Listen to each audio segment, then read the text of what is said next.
Part 3. Act 3 is probably one of everyone's most least favorite acts, mostly due to the ongoing twisting jungle and getting lost in Great Marsh. I start by selling my loot from the previous act, but I have a staff that sells for 15,000 gold. Unfortunately, this is the capped amount in Act 3 normal, so I decide to keep it for when I go to a higher axe and sell it later for more gold. We start at Spider Cavern for our first quest. Zark the Burning, another highly underestimated mob. Zark the Burning is cursed and extra strong. Pick off the enemies around him and don't get yourself cornered. After it's saved, then go for the eye. And now we continue our adventures in Spider Forest. Something to remember is that Arachnid Lair is always next to the waypoint. This is not where you get Khalim's eye. We were able to make it to Flair Jungle without hitting Great Marsh. For most, this is awesome because it allows you to go through the game faster. Alternatively, if you go through Great Marsh, it does reward you with super chests. The Golden Bird quest. At some point I picked up the Jade figurine. This will usually drop from the first unique enemy that you encounter in Act 3. After talking to Mephisto and then going to Alcor, you will be rewarded with a 20 hit point potion. Never pass up free hit points. The Gibbon. One thing to remember is when you activate the Gibbon, don't go back to town right away. This glitches the quest and the mobs that need to spawn don't spawn. Or they do spawn but won't drop the Gibbon. Be careful where you stand, as sometimes they may spawn on top of you. Remember not to run away too far from this area, as Flair Dungeon is close by. When you get to Flair Dungeon level 3, be careful of Witch Doctor and Dugu, as he is fire enchanted. It is always important to have some fire resistance for this act, as the Shaman's Inferno attack can be very deadly. I find the Flair Jungle waypoint, which is a perfect checkpoint for Act 3. I decide to go back to Act 1 to farm up Countess for an Ort rune, as I still have my 2-socket composite bow from there before my stash.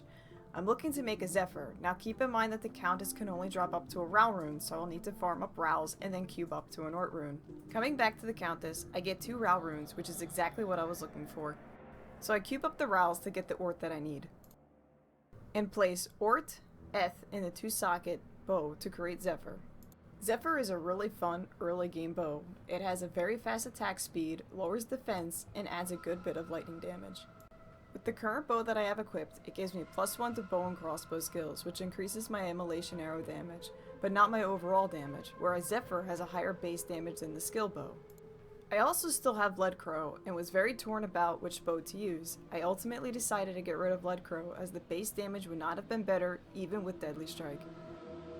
I use Zephyr as my main and the +1 bow and crossbow stag bow as my swap.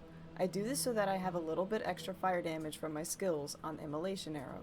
Stormtree, yet another scary lightning enchanted monster that is also extra fast. Do not let him get too many hits on you, as their frenzy can put you in a stun lock. Now unfortunately, my mercenary just couldn't handle all of them, so I had to keep using my decoy and Immolation Arrow to try and lure them around. My biggest problem here was running out of mana, and I didn't want to go back to town right away. Just remember to kite them around. Whenever I'm in Act 3 and need to revive my mercenary, I always tend to go back to Act 1 and revive Akasha. It is a lot closer than walking all the way back to Ashira. It is very important to make sure to read a shrine before clicking on it. This could have went a lot worse. Never click on fire shrines unless you're looking to kill your character. Lower Karas is an amazing place to farm, especially in Players 8. It's a great spot for getting gold, runes, and other items. Check the huts that are around the campfires, as they hold super chests. In the Karas Bazaar, you should find the ruined temple. A good way to figure out which is the correct place is to go to the temple that faces southwest. Battle Maid Serena can be particularly overwhelming in the ruined temple. Try to keep your mercenary alive and your decoy up. Keeping her in one spot while immolation applies damage over time is the key. The sewers can be rather tedious. Pick a side and follow the edge of the map. Icehawk Riftwing is guarding sewers level 2. Try not to kill him when he's over impassable parts of the sewers. Doing so will spawn no loot. I find another stag bow in sewers level 2. It has 5% life leech compared to my current bow that adds an additional 2 maximum damage. I take a gamble and try to make some sockets in it. 3 chip gems and a magic item combined in the cube creates a new random item with sockets, this one with enhanced damage.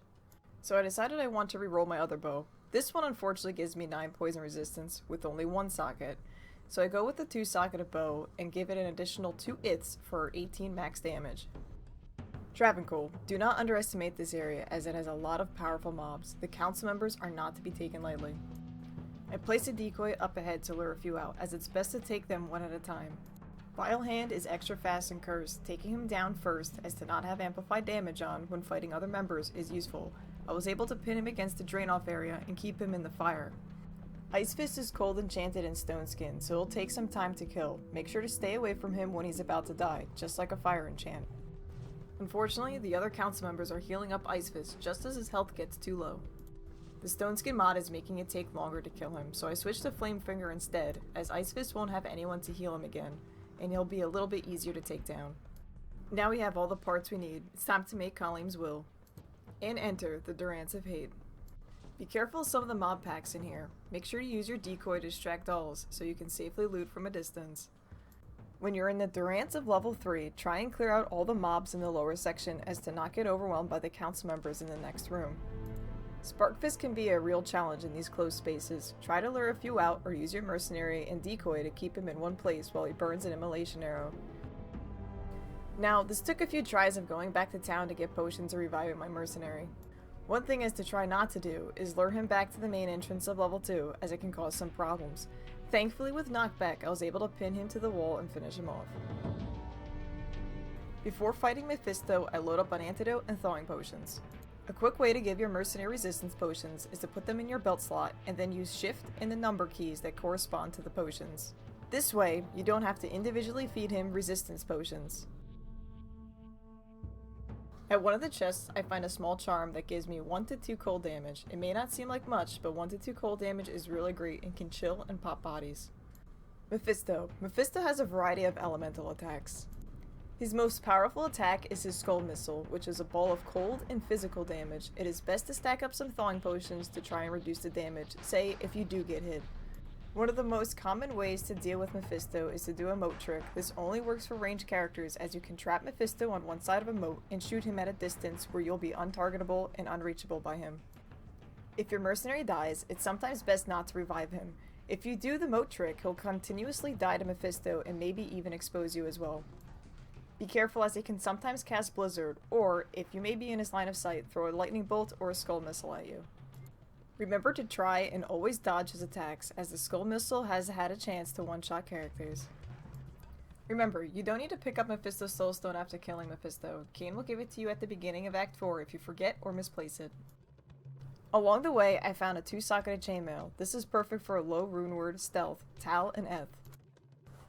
If you're looking for 2-socket armor, best to shop in Act 1 or Act 2 at Charcy, Geed, Far, or Elzik, as they can have gray socketed armor.